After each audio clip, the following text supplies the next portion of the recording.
we will teach you how to improve your settings. His index finger is to crouch. So how we're gonna do this is that we practice shooting. In this episode, we are gonna teach you more and gonna give you a lot more tips on how to improve your gameplay in PUBG Mobile. Before we start, don't forget to watch this video until the end because there's a special segment especially for you guys. Stay tuned.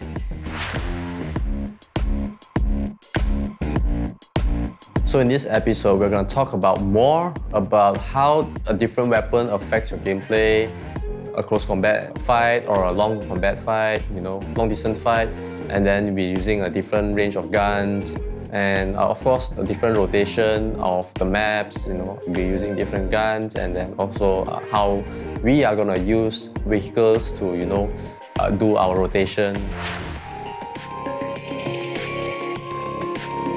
Most players, they are very comfortable in playing during a close combat decision. So for a near range fight, normally we use a SMG because most SMG has a higher fire rate because of lightweight bullets and you can carry a lot of them. Most players use this gun, including competitive players, we use the SMG for close combat. Why is that so? Because it's very easy to find attachment and there's a lot of, the bullets so light that it don't occupy a lot of space in your back. So it's very easy to carry around. Whereas in a medium range, people would go to as an AR or a DMR, like AKM or M416. Why is that so? Because in a mid-range or long range fight, bullet drop effects and damage per second. So why would we not want to use a submachine gun? Because the bullet of the submachine gun, because it's so light, it will drop. And sometimes your aim will go different. It requires a different aim. So people go for M416 and AKM because it's more consistent for mid-range. In a long-range fight, people will prefer DMR or a sniper rifle, a bolt-action rifle. There's actually 4 now. One is the Kar98, more seen Nagan sniper, and then newest one, and then there's also M24, followed by AWM. Why people would choose AWM? Because it's the highest damage of bolt-action rifle. Yep. So whether you are using a level 3 helmet, AWM will just knock you down. The marksman rifle is actually for long range also because instead of you spraying, you tap once and then the bullet come out, that's called spraying. And DMR is different because there's only per bullet, a single tap bullet. The most favorite weapon of most players now, whether you are competitive or not, is actually the M416 because you can use it for close range, long range, or medium range. Yes, and the bullet is not too heavy and it's so easy to use even for beginner. So basically there's a few go-to gun. There's a lightweight machine gun, which is also known as DP, that you can find anywhere in the map in Erangel and Livik. So why is it so frequently used? Because it's made famous by 2 persons. One from India, which is called Soul Mortal. It's very famous, very, very famous. And then there's a very famous and good-looking competitive person. It's called Paraboy, also known as Santing in Chinese. So actually these 2 persons made this lightweight machine gun DP so famous.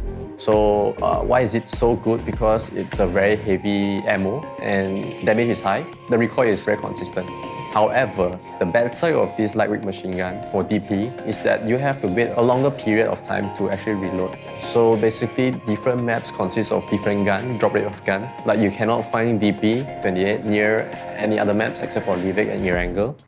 But you can use other weapons as well. Like for M416, you can find for any other map. And different maps, there's a different playstyle. For Miramar, there's always a longer range fight and there's less cover.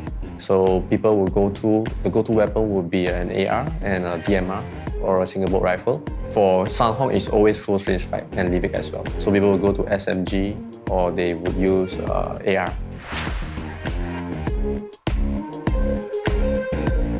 The most effective gun in PUBG Mobile, I would say it would be Groza because it's a 7.62 gun. It's very painful in a new close range fight. You can use for close range or medium range fight, and it's doesn't need a lot of attachment. Just a suppressor for the muzzle and an extended quick draw.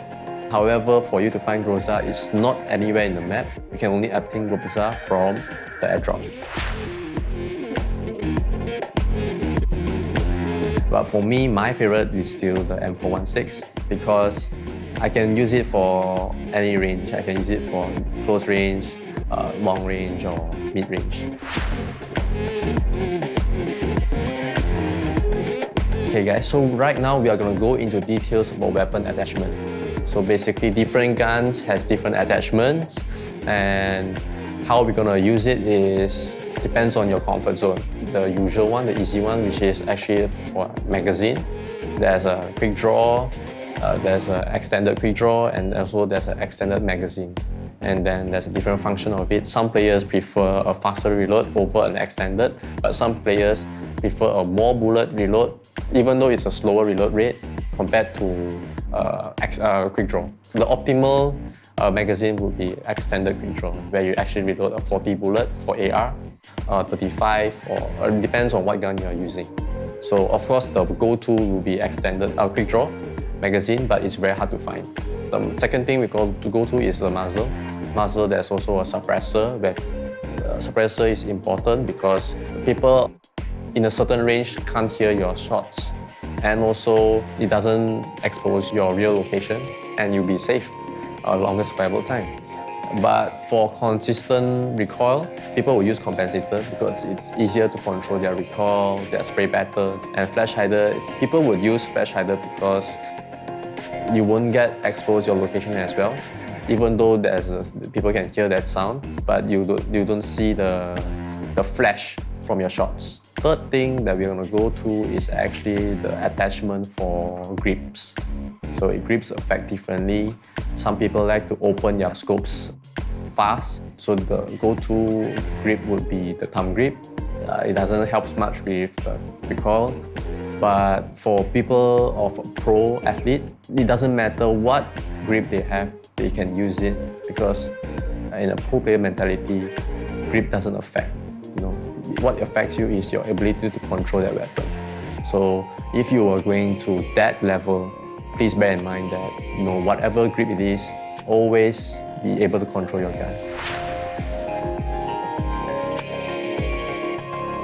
Different maps have different vehicles, and what are the usage of these vehicles based on these maps, and how it's going to help you in your rotation, or how it's going to bring you from point A to point B. So let's go to the general map, which is the E-Wrangle.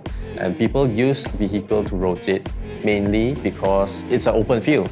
And same with Miramar as well. When you want to rotate and then you don't have a vehicle, you'll be exposed. You have no cover, and people will choke you, and then you'll probably die.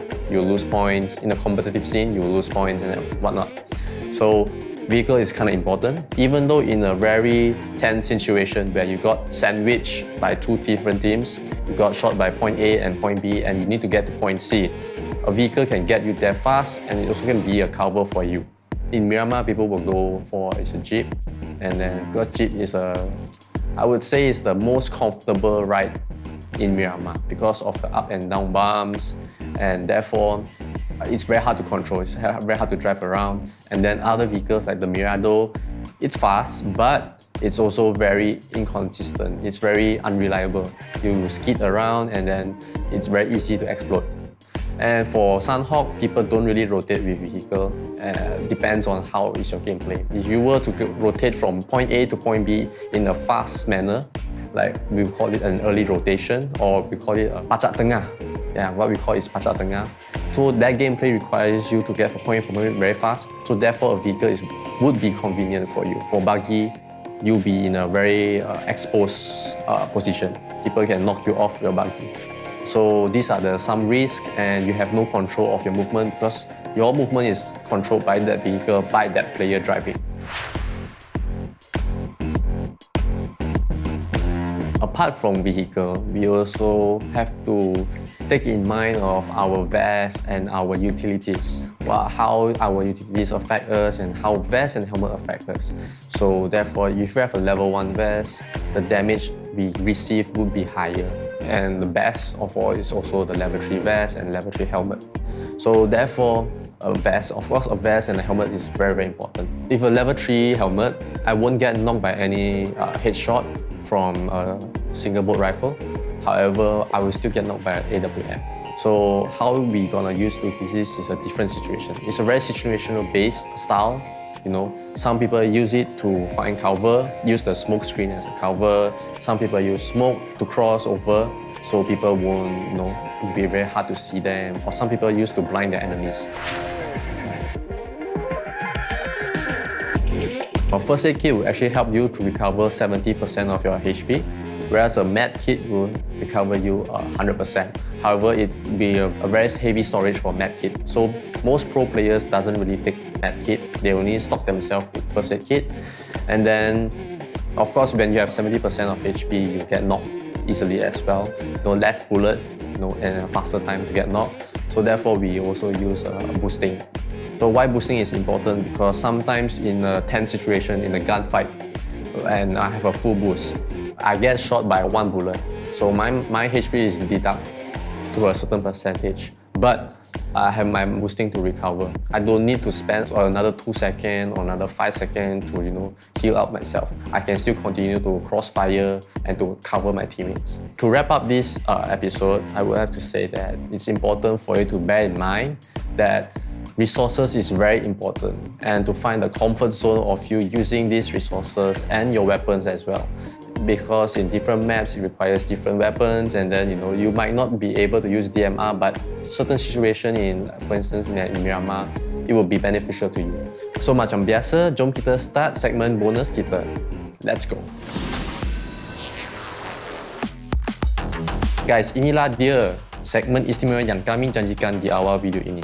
Let's go.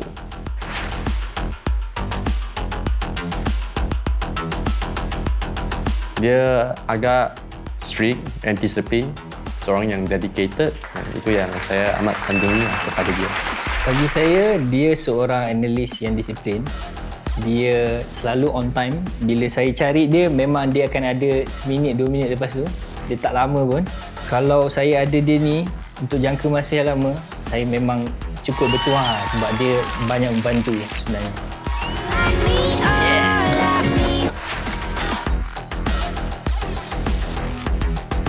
Champion.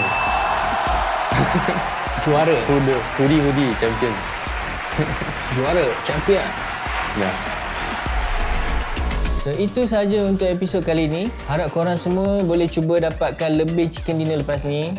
Nanti episod akan datang secara eksklusif hanya di Facebook. So jangan lupa untuk dapatkan pula Prabayar Hotlink Tanpa Had, Semuanya Tanpa Had. Kita bikin sampai jadi.